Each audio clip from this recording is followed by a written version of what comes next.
আমরা এখন যাচ্ছি ইতালির ঐতিহ্যবাহী নৌকা বাইচ দেখতে। আমার সাথে আছে আমার বন্ধু রাকিব এবং ক্যামেরাম্যান শ্রাবণ।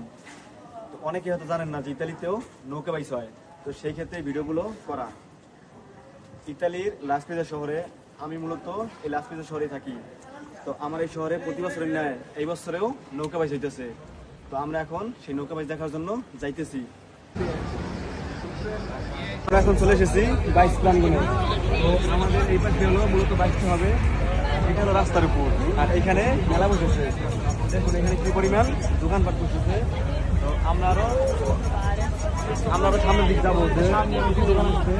এদিকে দেখো, এদিকে মূলত খাবারের দোকান, বাচ্চাদের চকলেট মকলেট, আর এদিকে আছে কোপারেটিভের দোকান।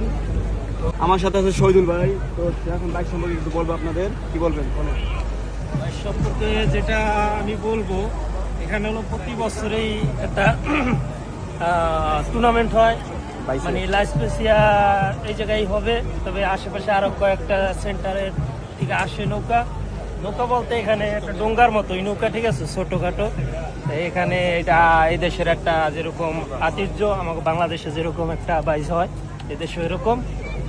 তা আজকে দেখবো, সাথে থাকেন, আপনাদেরও দেখাবো কেমনে কি হয়, ঠিক আছে বন্ধুরা। আমি আপনাদের বলি, প্রতি বছরের ন্যায় এই বছর এখানে বাইশটা অনুষ্ঠিত হইতেছে। তো এই বাইশটা হইতেছে মূলত লাসপেজিয়া।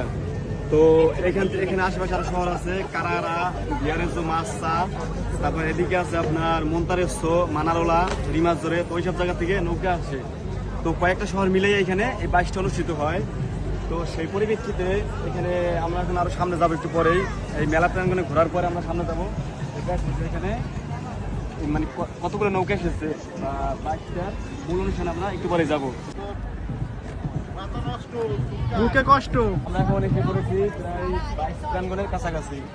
তো দেখুন ইতালির এই লাসপিজা শহরে বিকেলবেলা সৌন্দর্য আর কি পরিমাণ লোকজন। এই বাইশ উপলক্ষে এখানে বর্তমানে হাজার হাজার লোকের সমাগম হয়েছে।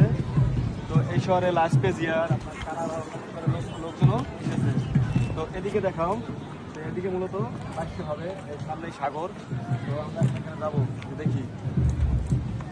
চলে আসলাম এই ইতালি লাসপিজা শহরের ঐতিহ্যবাহী বাইশ মাস প্রাঙ্গণে।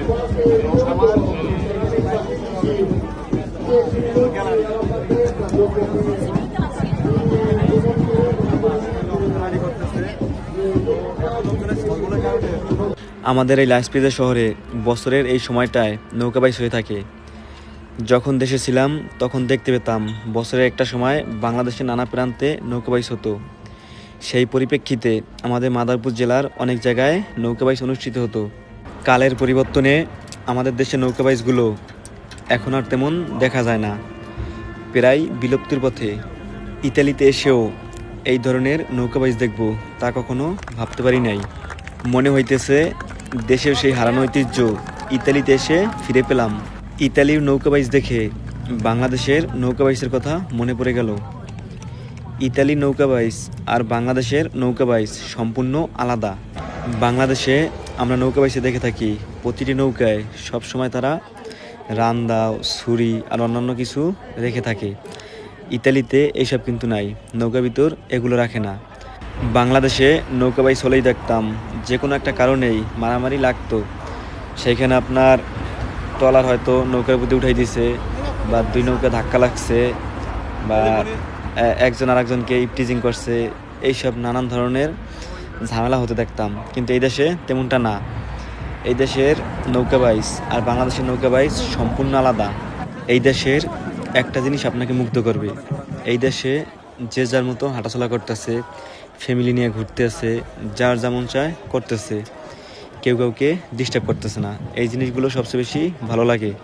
আর বাংলাদেশে যে কোনো একটু তুচ্ছ ঘটনাকে কেন্দ্র করে মারামারি লাগাই থাকে। তো এই দেশে আর একটা জিনিস, তো এই দেশে আইনের ঊর্ধ্বে কেউ নয়। আর আমাদের বাংলাদেশে দেখে থাকি যে কোনো রাজনৈতিক ব্যক্তির উপরে আইন নয়।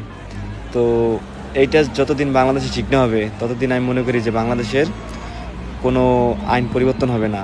বা যখন ব্যক্তির উপরে আইন না উঠতে পারে, কোনো রাজনৈতিক ব্যক্তির উপর আইন না উঠতে পারবে, তখন সেই দেশে আইন প্রতিষ্ঠা করা অসম্ভব। আর এদেশে দেখুন, সরকার হোক আর যে হোক, সে যদি অন্যায় করে তার উপর কঠোর আইন প্রয়োগ করা হয়। তো এই দেশে আইনের ঊর্ধ্বে কেউ নয়, সে যেই হোক। Con gli allenatori Emilio Gio